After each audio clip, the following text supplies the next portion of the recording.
Hello, everybody. Welcome to the Geelong Zone. I have a special guest with me from the Jumper Punch. Scotty Tomkins, not Tompkins, as I put in the description with a P. It's actually Tomkins. Scotty, thank you and welcome to my show. No, thank you very much for inviting me to the Geelong Zone, Lucas. I thought I'd get into a bit of the Geelong spirit. I haven't showered for 3 days. I've got dried white stains on my clothes, and as a tribute to you, I've also let the I haven't had a trim for a few weeks, so we're kind of matching at the moment, Lucas. Well, we can't. We kind of. We've got the hoodies on. We quite haven't got the microphone, but we'll get there eventually. We'll get there eventually in the headset. You got a tremendous looking microphone there. I'm using a bloody $50 one. But anyway, fair enough. All right, we'll go straight into it. I would be arrogant here and talk about Geelong's fantastic win over the Swans, but we're not going to do that. We're going to talk about Carlton first because it's been, I don't know, last time Carlton won, I think it was the year 2000. It's been so long, Scott. Finally, a win against Port Adelaide. You really want to rewrite history this early? I remember quite a convincing win against Geelong earlier this year, but we can ignore that. Okay, no, fair enough with that one. Fair enough. Your only decent win of the year. Mind you, I was surprised with this result. Probably not Carlton winning, but how they won. I was really surprised with that. Carlton were fantastic. Yeah, no, it definitely helps when the opposition isn't exactly there to play. As an Adelaide local, I think you'd know how terrible Port are doing, and I wouldn't expect them to be giving their 110 in the second last round of the year, their penultimate game for Boakes and Hinkley. But it wasn't necessarily, well, thankfully, it wasn't a situation where Port Adelaide lost. It was a comprehensive victory for my Blues. And I'm proud of their performance, and they should be proud of it as well. I mean, we have a bit of a habit, especially this year, of being a bit cynical. Like after our last win against Melbourne, it was a bit like, well, what was that for really? What did that prove? Nothing, because, season's over by that point. There was a little bit of rhetoric after the Port win where it was like, oh, well, where the fuck? Well, I mean, pardon my French. This is my show. We're allowed to swear on my show. That's fine. You can go for it.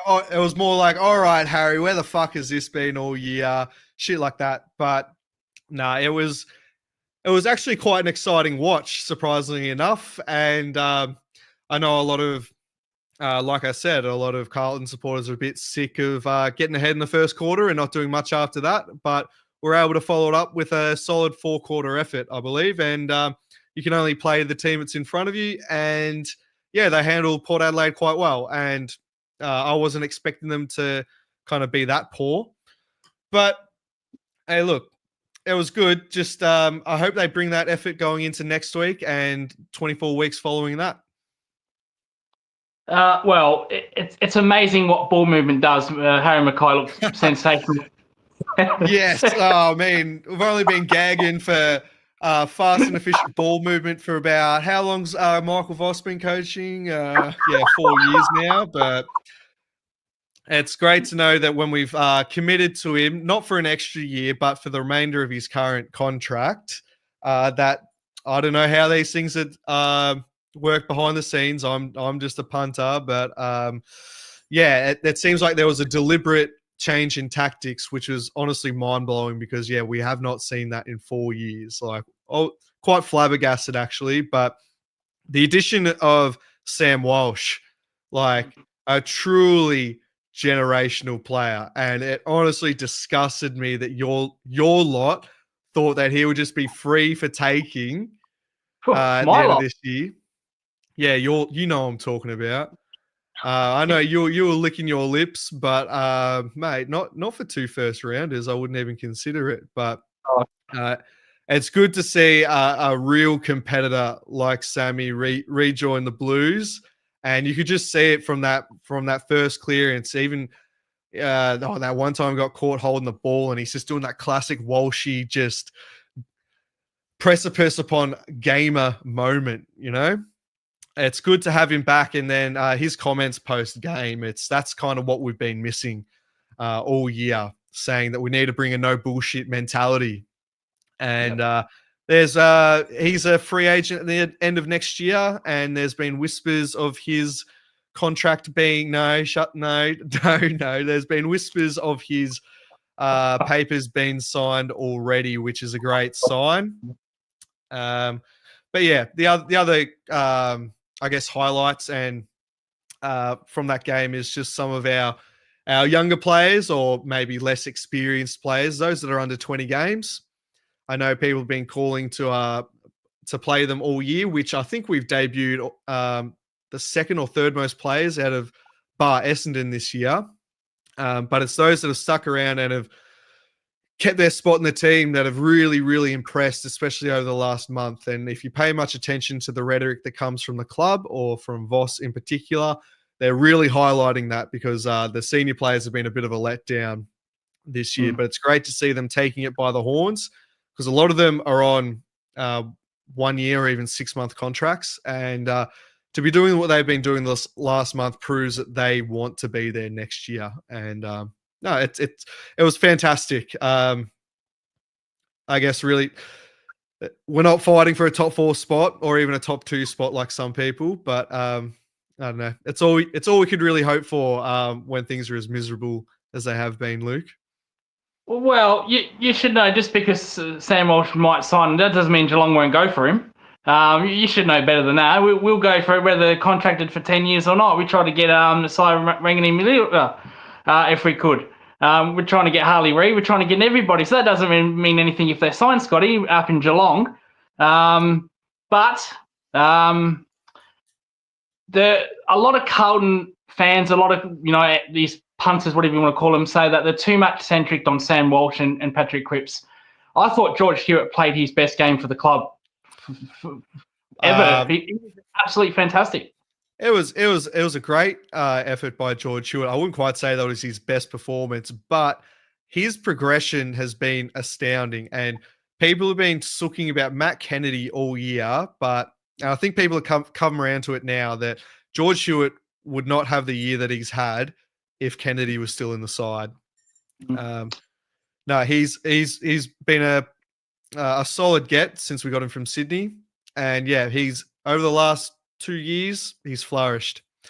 There was a pretty stupid, bang on R-worded period halfway through last year where he got dropped for a couple of weeks and then brought in a sub that nobody agreed with, but that's the genius of our head coach Michael Voss that we're committing to for the remainder of his contract. But no, he had absolutely fantastic game over the weekend. I think it was 35 in that. He's great at getting a clearance. He's not exactly the person that you'd want delivering it inside 50, but from our practice match against GWS, we could see that link up from TDK to Chera to Hewitt to straight to Mackay or something like that. If we could get more of that going this year, we would have been dangerous. But unfortunately, that's not how it's panned out. And big Harry Mackay, back from injury, kicked 7 goals. How about that? That was up again with the ball movement. Yeah. Good ball movement, eh? That's my guy, Harry Mackay, Warragul native. Now, Harry, people forget Harry Mackay. He's a Coleman medalist and one of the best key forwards in the game. It's a shame that what's above his shoulders can't quite work the way that we probably expect it would. But no, he's an elite player, and it's not just about what he does in front of goal. As a Geelong supporter, you would know how easily he tears your mob up around the ground. But no, he came back from concussion a couple of weeks ago. Probably didn't get the rewards that we're all quite thinking coming straight out of the gate. But to kick 7 straight, it's his equal most goals in a game. But it's not just the goals; it's the 15 score involvements. I was very worried about him in that first half of the first quarter, where it seemed like this bloke's purposely trying to get himself medically retired. But that's just him. He's a bit clumsy, but one thing that did help his game for once, he was being umpired very fairly, which he or Charlie don't seem to necessarily get the whistle of a Jeremy Cameron or a Shannon Neal.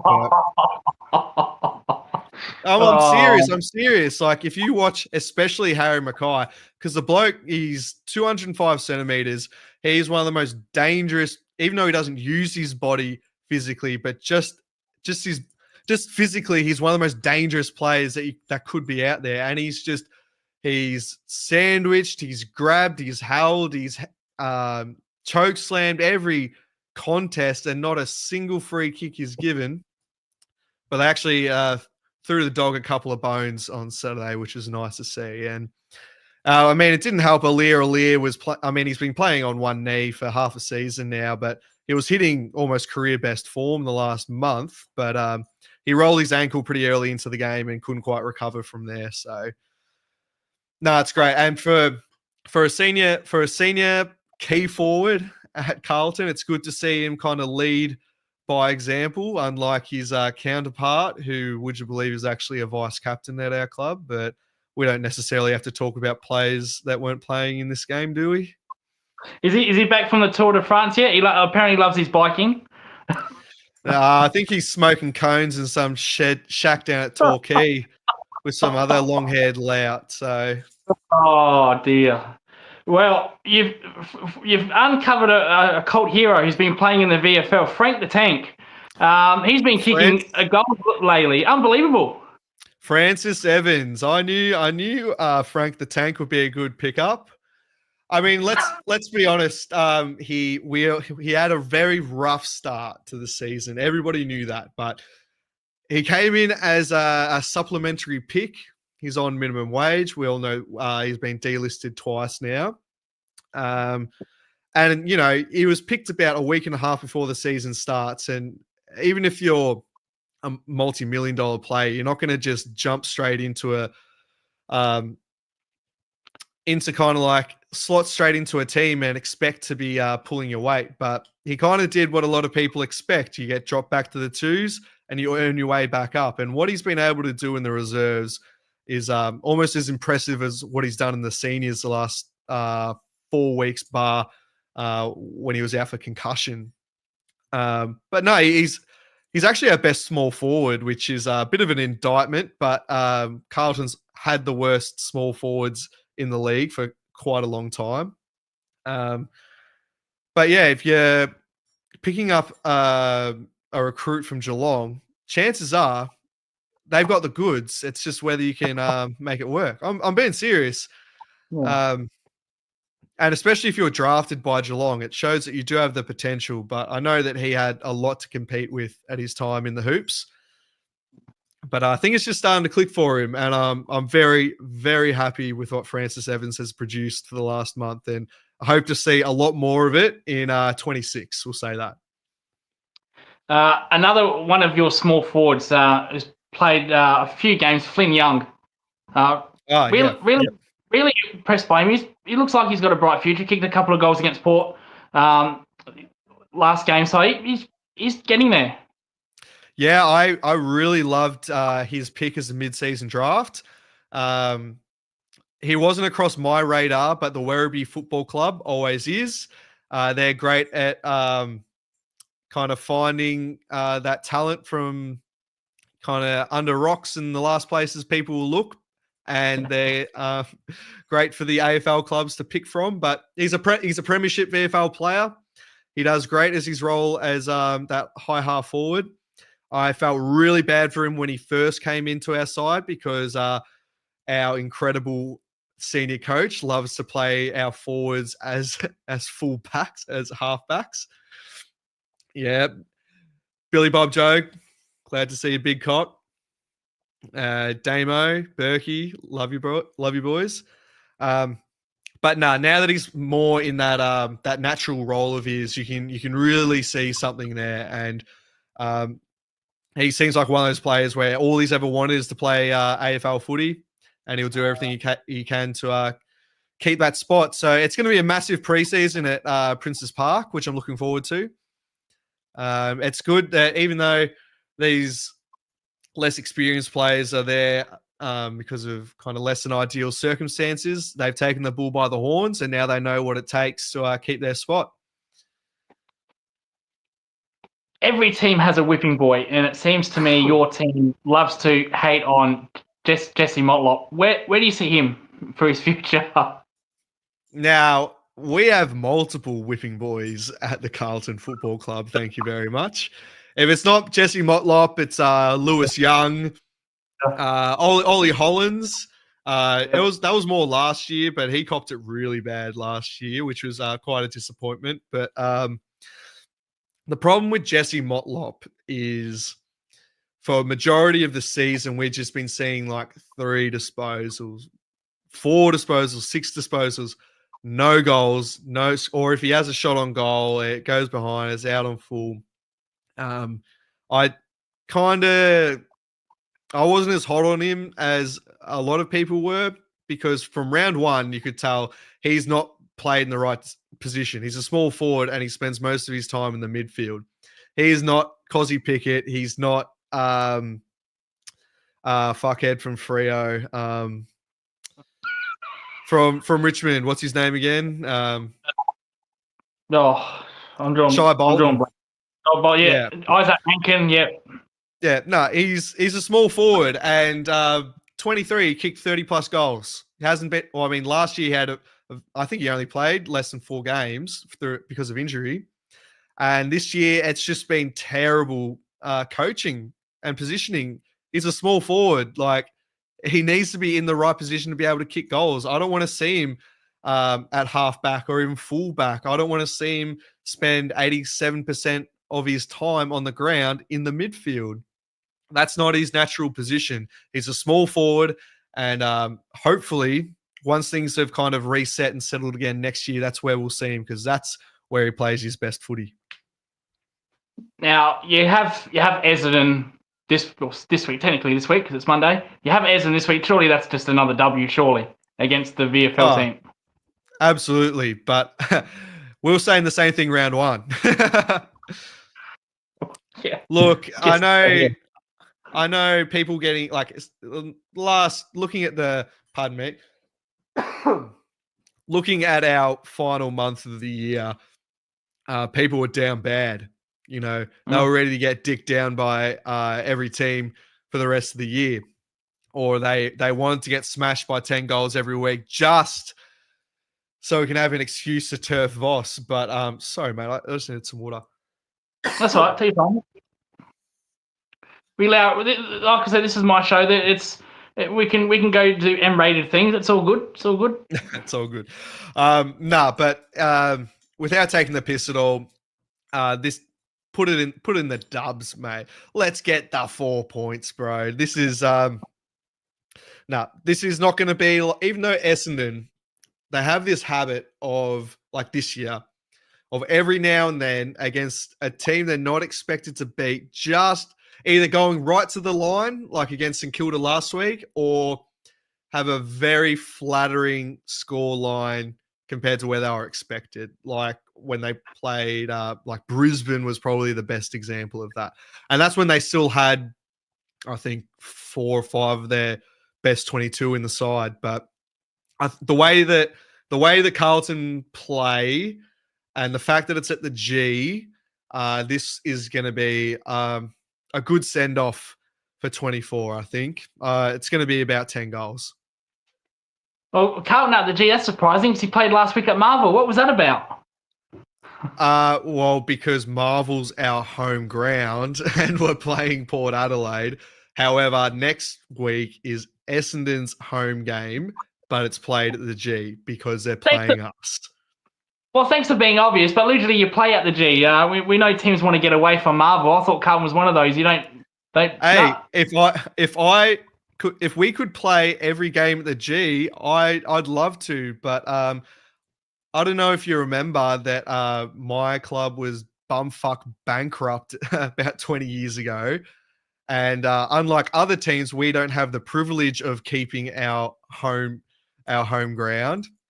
So that's why we have to split our time between Marvel and the G. We Yeah, don't only the we don't have the Victorian taxpayers paying our way to a prelim every year. yeah, it's only the rich teams get to play on their traditional ovals. I'm sure you missed Princess Park, or what's it called now? Optus Oval. It That was hasn't been Optus Oval since the 90s, bro. yeah. It's Prince's Park, thank you, and always will be Prince's Park. Well, I love how this is going. This is supposed to be a 30-minute show. We've talked nothing but Carlton for 20 minutes. This is absolutely fantastic. I'm happy to go for as long as you want, Coach. You're in control. Right, we'll move away from Carlton because we've talked about Carlton for 20 damn minutes. So we'll move away. 20 more if you want. well, I feel like we've microscoped every single player. The opposition next week. How Port played rubbish. How Carlton were good, Mackay. So actually, one thing I will say about this game, I'd like to give Cooper Lord his kudos as well. Can't wait to see him in the mix with Jagger Smith next year. However, Ollie Wine's suspension doesn't sit well with me. I'm not sure if you're across that. Yeah, I saw that. I thought that was a complete. At first, I thought that was the wrong footage. I thought it was Satchery or some kind of ridiculous bullshit. When he got subbed off for concussion, I think it was about an hour after the incident. That's why I was like, "What? When did he get hit? Like, what the hell?" But that's an absolute joke. And Michael Christian runs the MRO. He's an absolute dill. I'll say that. He's from Collingwood. What do you expect? Well, I think it's time for him to pack up his VCRs and fuck off. That's my opinion on that.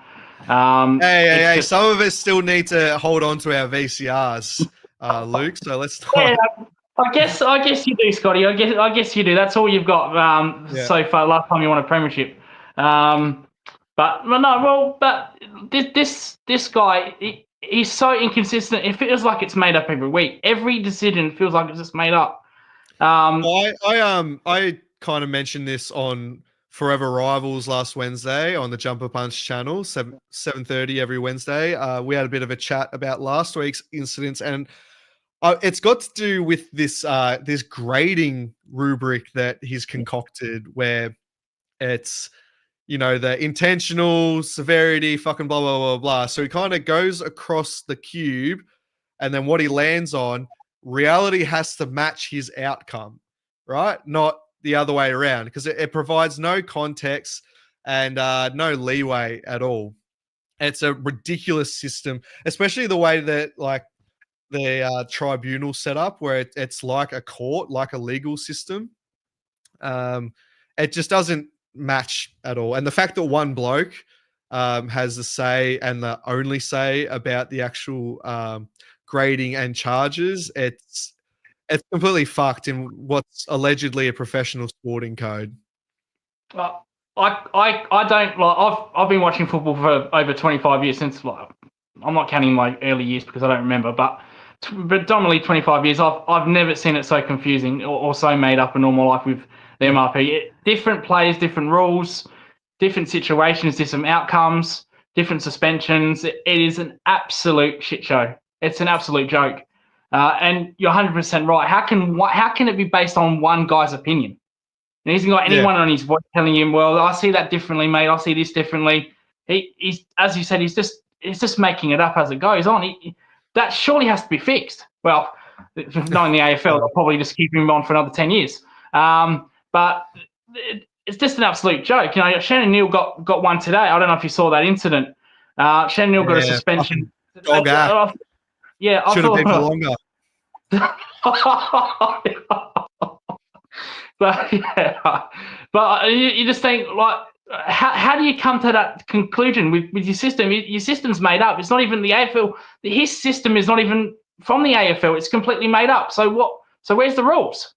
Yeah. Where's the consistency? And the fact that we're constantly swapping between the action and the outcome, there's no consistency whatsoever. And then even when they last week was the Essendon player that was suspended. What was his name? For pushing one of your blokes into Luau. Was it Grisham? Grisham? I'm not sure if it was Gresham, but anyway, that was only a week, but still, Yeah, yeah. the deliberation in the tribunal went for over 5 hours, and that was purely because the affected player was a teammate. We don't know how to Shield, yeah. We don't, and they're like, oh, we don't know how to adjudicate this, and it's like, what the fuck, bro? Like, code's been around for 160 years, and we don't know how to adjudicate if a teammate could potentially be affected by another one's actions. But Well, we saw a similar one against Collingwood with Tex Walker, where he pushed Maynard into a contest. Yeah. That was signed off. That was okay. Apparently, that was okay because my check as well. It seems the black and white stripes, mate. They're like zebras, bro. They throw off everyone. You can't see them. So But then when they're throwing out suspensions for other on-field acts that don't have to deal with physical altercations and the severity of those. I don't know if you wanted to segue into that, but yeah, well, I did. I was going to have a guest on here, but thanks, she's not coming on. We can leave it for the guest with the guest if you'd like, because I'd love to cover that with her. I'm sure you.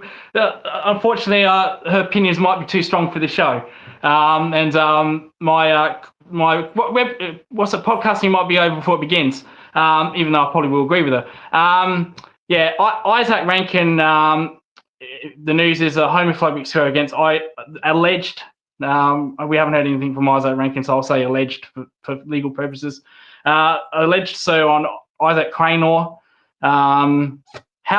How do you see it? It looks like he's going to get 4 to 5 weeks. We'll miss the finals. We'll miss the grand final.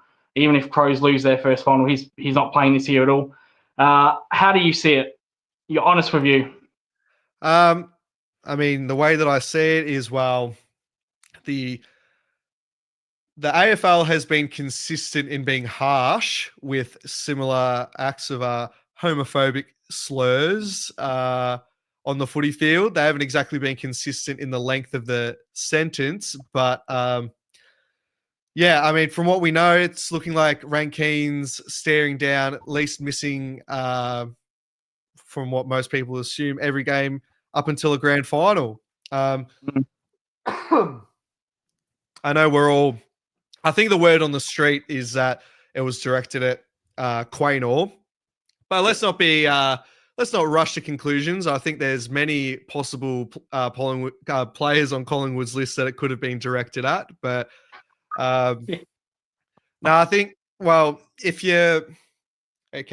because there's always going to be like I mean, we all live, like, we all know what the rules are. You can't be calling plays that.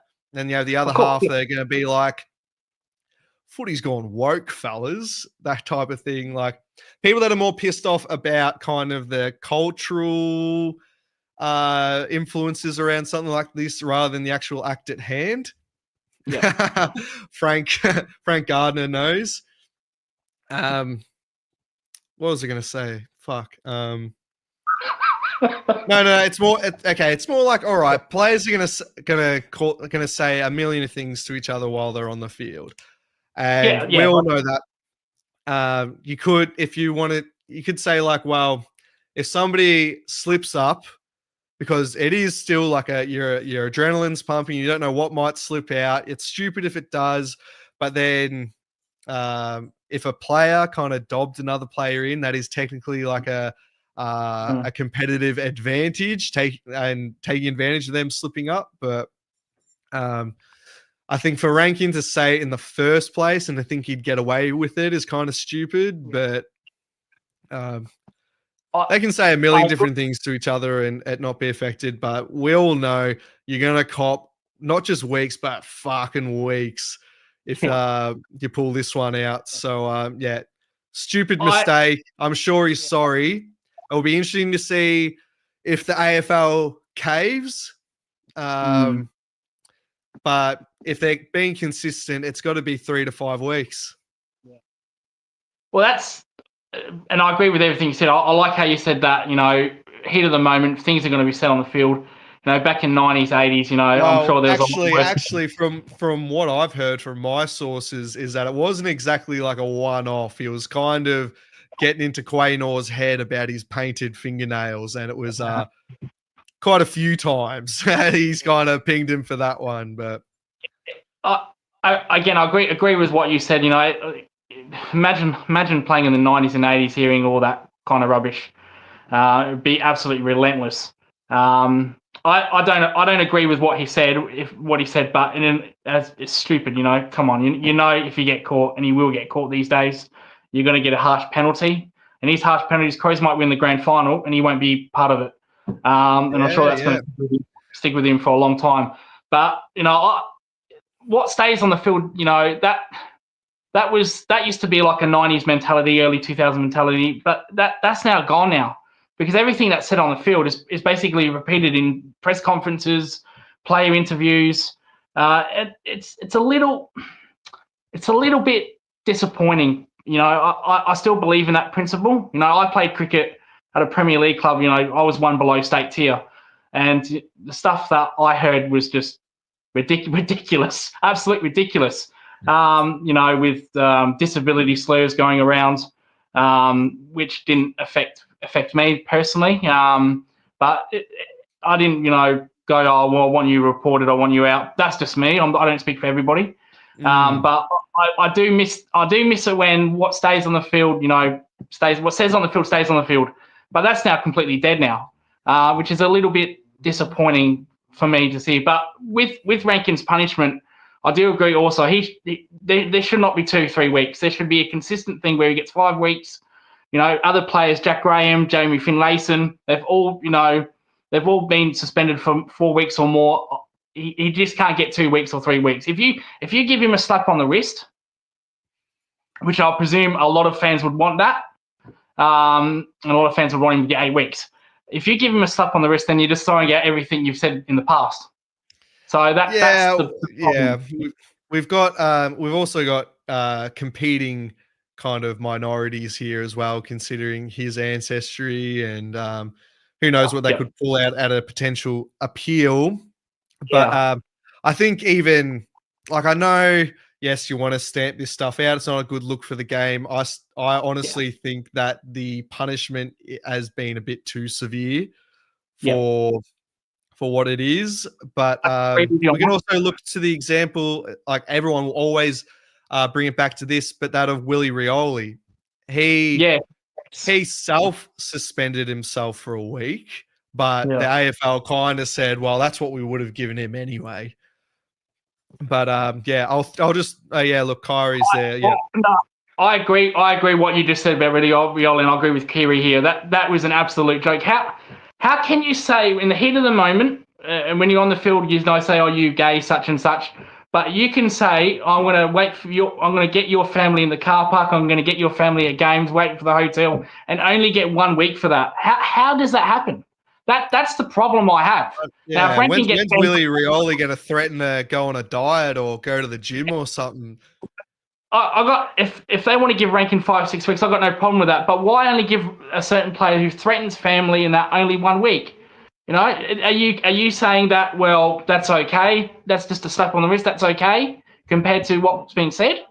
I think that's disgraceful. What's happened? The problem is no consistency. I think that's absolute disgraceful by Laura Kane and Andrew Dillon. Yeah, well, that's the thing too, is even though we were just talking about the MRO and the tribunal, these are sanctions that are handed out directly by the AFL. And yeah, well, especially too, like Rankine has always had this a bit of a snag, kind of sensitive new age guy thing going this year. He's been a bit of a poster boy for that club in the AFL, and it's kind of thrown a bit of a spanner into those works. But we're just gonna have to wait and see. I know the club, Rankine himself, is gonna put out statements. I don't know if there's any developments from the AFL, but I know the the LGBT crows or whatever they call themselves, they're putting out a statement. And I think Coach Mum is going to be throwing out a statement too, hopefully. But I think she's done. I think she's done enough statements in the last 8 hours or two, and basically double downing, triple downing, quadruple downing, you name it. She means it. So not a happy camper. Lucas's mum is, but my mum. Just to kind of finish that one up, it's like anything else. It's like with the pushing a player into oncoming contest, these other type of suspendable acts, well before you step foot onto the ground, that if it happens, you're fucked. So you've only got yourself to blame. I agree with that as well. In today's age, like I just said, with interviews, media, cameras, you're not going to get away with it. Look, and everybody's going to report it. Right, like the AFL's slobbering at Rankine. Like he's got Norm Smith written all over him. For him to miss out. Well, yes, yeah. Take a good hard look at yourself, young man. Yeah. And Quaynor, if you want to paint your nails like some type of fruit, go ahead with it, because it's all okay in our books. Yep. So you wear whatever you wear. We see Matt Liddy wear one-legged leggings. I think that's a tremendous fashion statement. I'm surprised no one ever does that, copies him. So you wear whatever you want to wear. I say bring back the long sleeves for me. When I play cricket, I love wearing the long sleeves. So bring back the long sleeves. Except Clarko. Clarko doesn't like them. We'll move on from that. Right, wearing long sleeves is suspect in my books. Who wears the long sleeves at Carlton? There's not really. Jesse Motlop does, yeah. Adam Sard every now and then, yeah. Yeah, but you're tall forward. Mitch McGovern wore the sleeves in the GWS game and was down the rooms about 11 minutes later. I know Kate Simpson used to wear them all the time when he played. Yeah. So no, that's all right. All right, moving on to Geelong, the Cats, the mighty Cats. Do we really? We went 20 minutes with Carlton, so we'll go a little bit with Geelong. I'll give you 5 minutes. I've seen Cripper in a long sleeve. Really? It's interesting. Right. What did you thought of the Cats' performance? I thought this was a danger game. I thought if Sydney bought 4 quarters, they would do heavy damage. And the first 10 minutes, I thought, oh boy, here we go. And Geelong response was very good. Their third quarter was outstanding. Just blew Sydney away. I don't know what Dean Cox said to him after half time. Whatever he said didn't work. A bit like the GWS game. He said something to him at half time and it didn't work, which is a bit concerning from a first-year coach. How did you see that performance? What can I say? Another professional win by the mighty G-Bung Football Club. I didn't watch the whole game, but I wasn't too surprised. I think any reasonable person would have seen this as a danger game. It's all, at least in the home and away, it's always been a pretty reasonable matchup between Sydney and Geelong. And plus, when Geelong, as good as they are and consistent as they are, when they're looking at locking in like a top 2, that's when I know you guys get a little bit nervous, even though you get a bit ahead of yourself a lot of weeks. But no, it was a good performance. Like, I wasn't necessarily offensive to me as an outsider, but I just think it's funny all this talk about JC 100s died down significantly. Yeah. I think we're looking at Shannon Pizza Neal 100 coming up soon. How about that? Well, I'll tell you what, if this hype of Jeremy Cameron's 100, I think it's just ridiculous for me. So if he wants to, that's a joke, isn't it, Coach Lucas? The Essendon game with Sean Manor when he kicked it to Cameron 10 metres out from goal, although that was just getting on a little bit on the joke. Yeah. He's a pure stat patter. Like, he needs to be a team player. And honestly, I agree with you. He should have been dropped to the 2s and work on his craft. I'll tell you what, Tom McCartan had a good game on him. Kept him goalless and then scored a goal of his own. Geez, that would have went well with Cameron. For me, yeah, scoring over 110 points and Cameron not scoring a goal, I thought that was really impressive. So I thought after halftime, they were fantastic in that third quarter. They blew them away.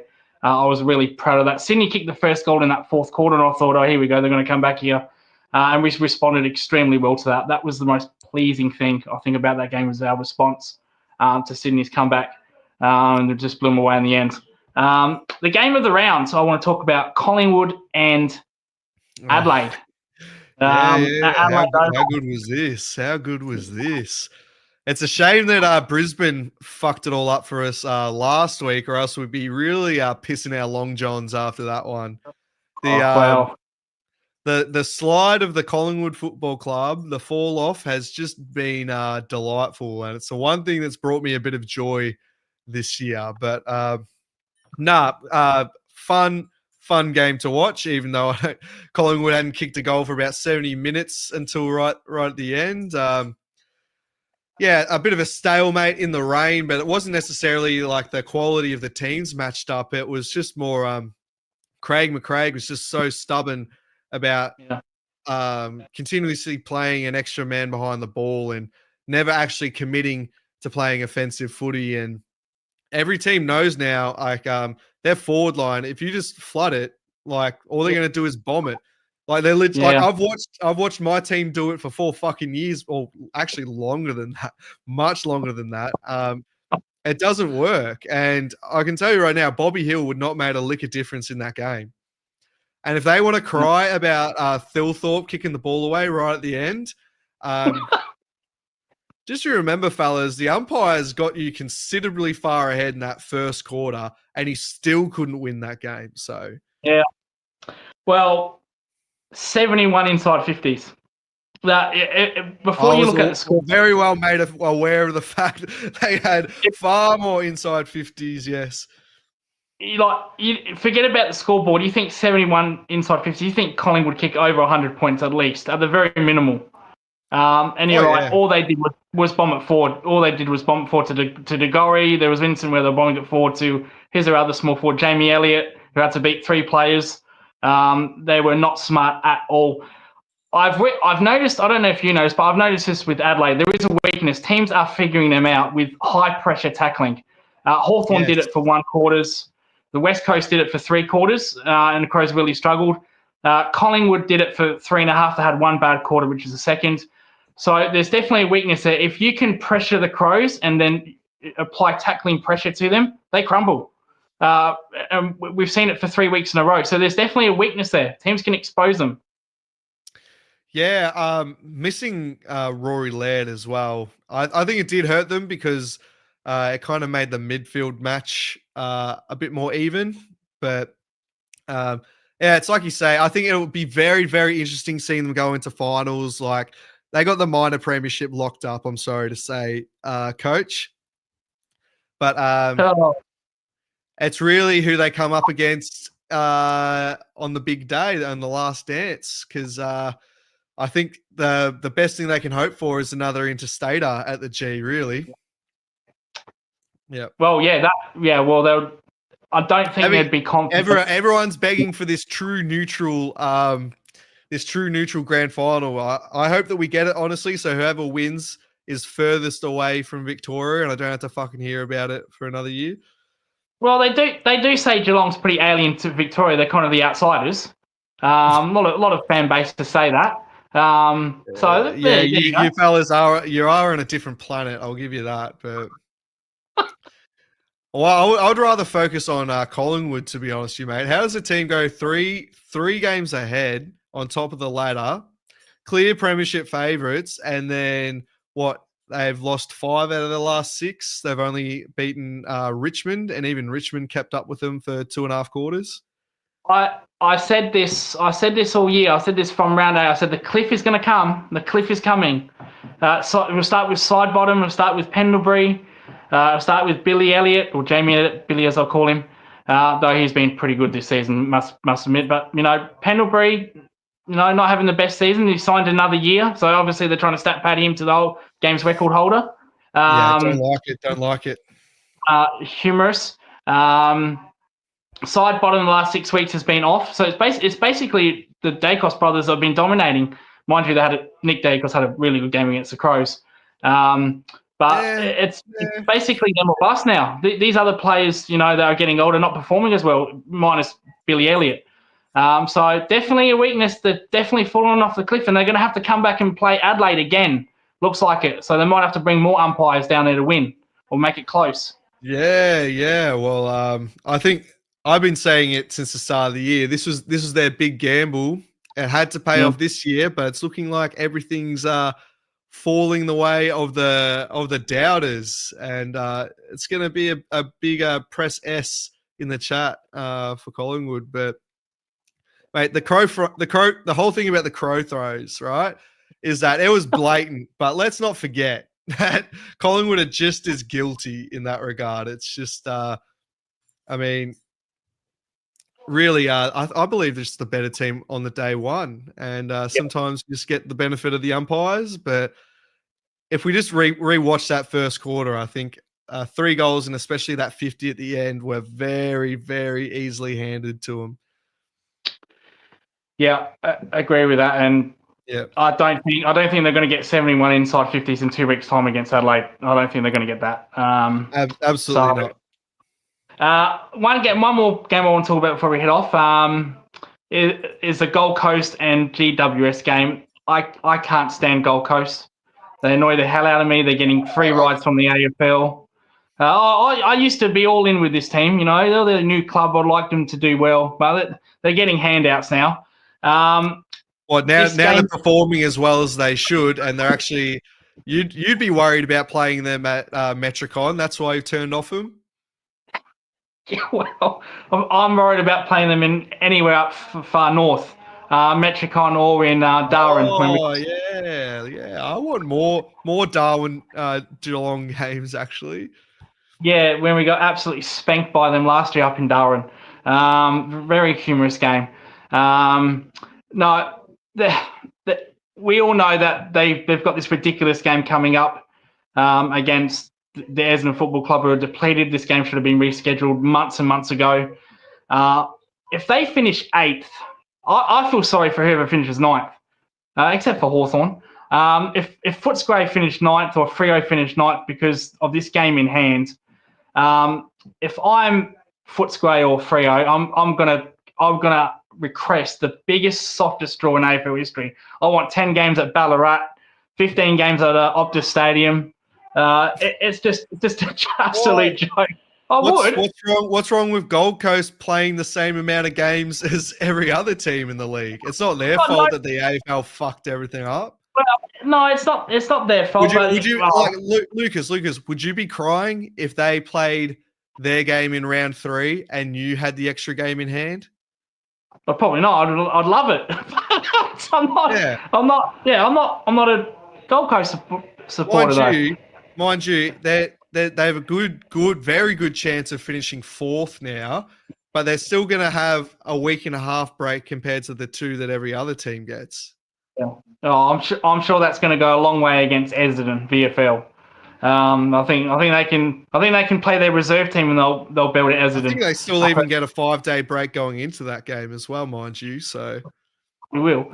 But no, they'll get 2 byes in a row, won't they? Against Essendon and the actual bye itself, which I don't like. I believe they play Port Adelaide this week at in Adelaide. I think that might be close. Kenningley's last game, Boak's last game. I don't know. Something tells me that could be close. Close. You don't think? No, not a chance. Wait, who do they have? Port Adelaide and Adelaide. It is Port in Adelaide. Yeah. Nah. They're going to smash them, bro. Yeah, well, hope Port win because that would dent their chances. If they lost, it would still be the funniest result. But I just hope that that final game against Essendon, I mean, if they beat Port, Collingwood won't be in the top 4 next week regardless. But if for whatever reason, if they needed percentage to knock Collingwood out of the top 4, that would be the funniest outcome. But it'll probably be, probably be Hawthorn in the end, I think. But just on Hawthorn. You go. Yeah, go ahead. Yeah, I was going to say just on Hawthorn. Where do you see them? Because they quarter against Adelaide, they've got potential. They just haven't played the four quarters yet. But when they do, that's scary. They've nowhere lived up to the hype. It was mostly a media thing, I believe, for this year. They're a solid top 8 team, but they're not top 4, and they probably just end up doing the same as they did last year. They might win the first week, but go straight out the second. Yeah. The potential matchups, especially first week of finals, I think it's actually going to be an incredible final series. Really, I think Adelaide, you're fucked in the head if you don't make the granny. But it's really, and then people will kind of say the same about Brisbane, but I don't think Adelaide and Brisbane can make like the granny together. I think not in most permutations, but I'm not one of these bundles of sticks that do ladder predictors every 5 minutes. So, well, I can tell you what: if Chris Scott loses another prelim, he's fucked in the head. I can't handle that. If he loses another prelim, come down to Princes Park, mate. We know Graham Wright's been chatting with you, mate. Let's not deny it. We know that's the condition. Yeah, I can't handle another prelim loss, especially if we win the qualifying final and then we lose a prelim. No, I can't deal with that no more. Hey, don't forget how good you guys have it, because I would love to make a prelim pretty much every year, mate. Well, it just shows you our standards. You know, we keep making prelims every year, but we get frustrated that we keep losing prelims every year. So it just shows you what our standards are. But no, with Chris Scott, it seems to be like the Mikel Arteta of the AFL world. Every excuse under the book. That's a Premier League reference. Every excuse under the book when he loses a prelim. Sydney, Brisbane, Hawthorn. Can't deal with that Crows. Can't deal with another one. So when we get there, though, Scotty, we do win them. Just getting there, that's a problem. But anyway, before I do let you go, is there any final thoughts you want to talk about? Anything that caught your fancy? All right, hang on. What's all right? Just a layup for you, Coach. What's your grand final prediction? I agree with you with the Crows because they are very tough to beat, but I think Rankin is so important to their lineup. It's so important. I don't think he's as important as people would first assume. He is important, but I don't think that's going to be the difference as to whether they make it to a granny or not. No doubt their top 3 players are Phil Thorpe, Dawson and Rankin, whatever order you want to put them in, that's up to you. But that's for me their 3 most important players. So they're going to lose one of those. I think to go from their backline requiring name tags to now being one of the most solid fullbacks and halfbacks in the league, I think is impressive. They pretty much locked in the 2 home finals. It's going to be hard to take them down on their home deck. It's just, as long as they're not forced into that stalemate game they were on the weekend, I think they're just going to cruise through. If someone can bring 4 quarters of that tackling pressure, they'll get beaten because they can't withstand it. Plus, they've never played most of this have never played finals. I think only the older blokes like Laird, Tex Walker, O'Brien, they've played some finals, but it's basically a new list. Like Rochelli's going to come back; he hasn't played a final. Dawson hasn't even played a final. I don't think he played one when he was even at Sydney. Same with Rankin. So all these experienced players at the Crows, except for probably Tex O'Brien and Laird, they haven't played finals. So if they're starting to crumble with that pressure now, come finals time when a team does play 4 quarters, they might fold under pressure. Geelong is the only team that has bet them, incidentally, at the Adelaide Oval. That probably won't happen unless Geelong lose their first final. So I agree with you that probably Adelaide should make the grand final, and probably Geelong. I hate saying that because my mum I can't deal with that. I cannot yeah. deal. I cannot That's going to deal. be so the Yeah. Adelaide Geelong final. You two will go together. You'll both be there. No, well, I'll get there somehow. I have to be there. I can't be here. I cannot be here. Hello, Coach Mum. Good to see you. Happy birthday for the other week. It's glad to see you in the chat. And yeah, let's have another chat sometime. But No, I think no, and if any Geelong team Pro, yeah. if any team was going to follow Coach Lucas's advice and pull it off, I'd say it'd be Brisbane. But the likelihood of Adelaide and Brisbane playing at Adelaide or the matchup in general, I think it's slim. But I think Kyrie might have said that they can make the granny together. Oh no, yeah. I can't say that name because that's like it's highly insulting. So, Okay. oh mate, you need to change JL. You need to change your name, bro.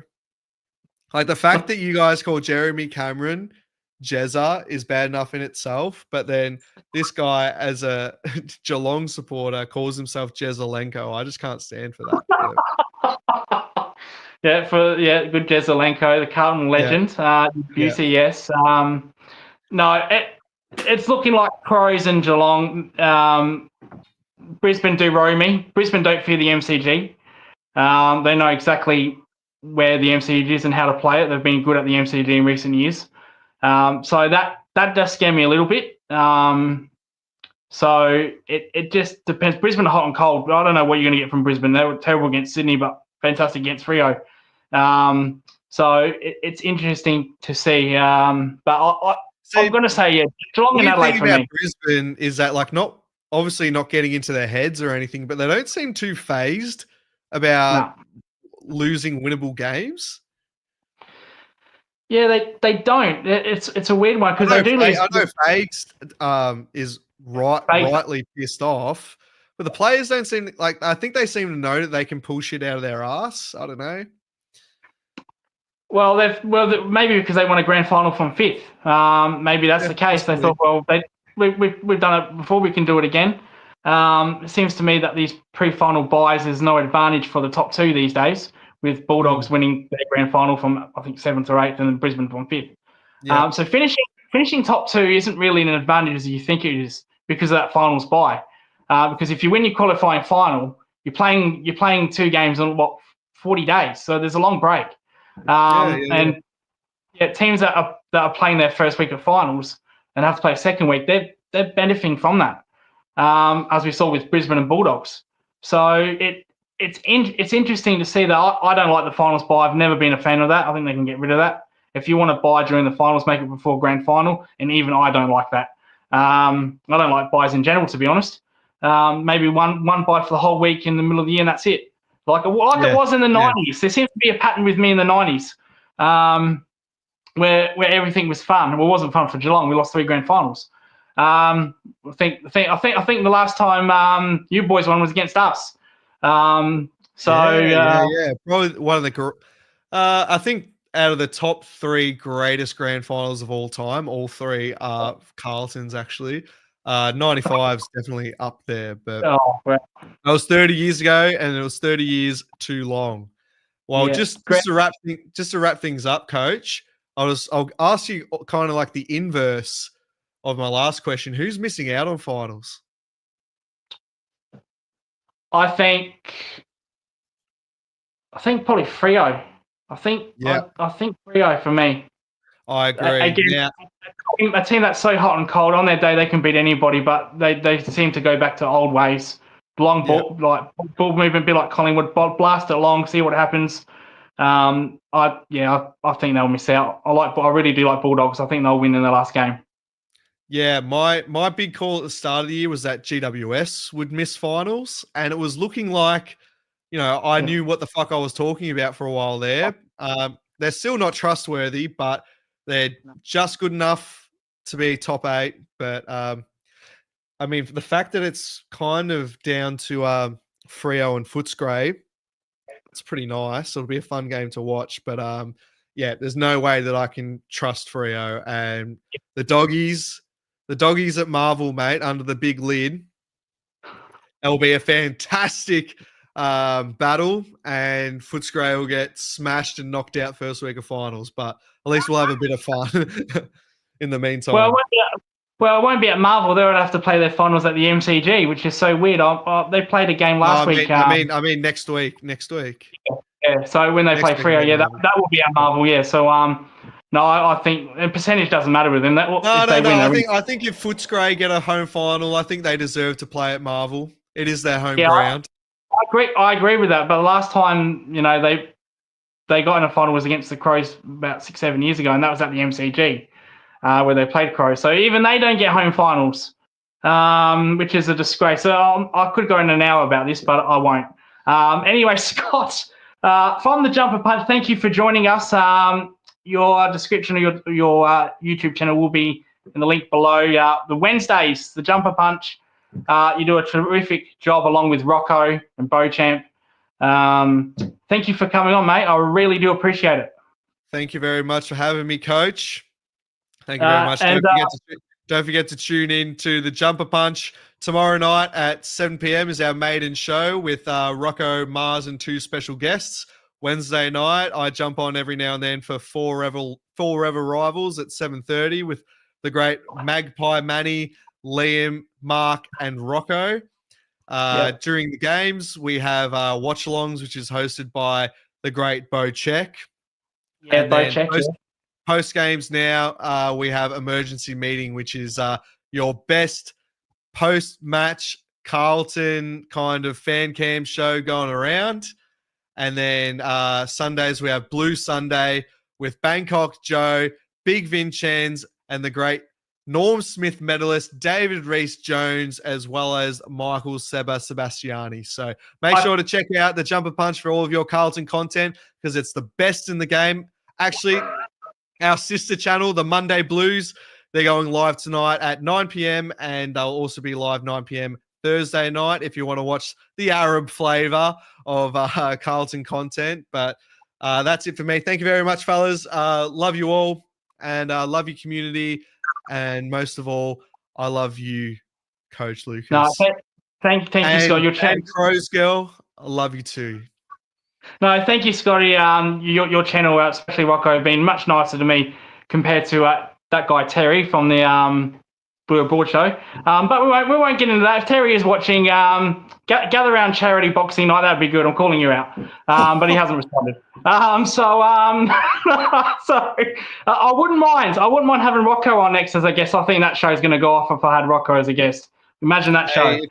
You want to talk to anybody? I'll put a word out for you, mate. I'd love Rocco on this show. I'd love to get Rocco on this show. But anyway, that's the end of the Geelong Zone. Thank you, Scotty, and we will see you next time. Goodbye for now.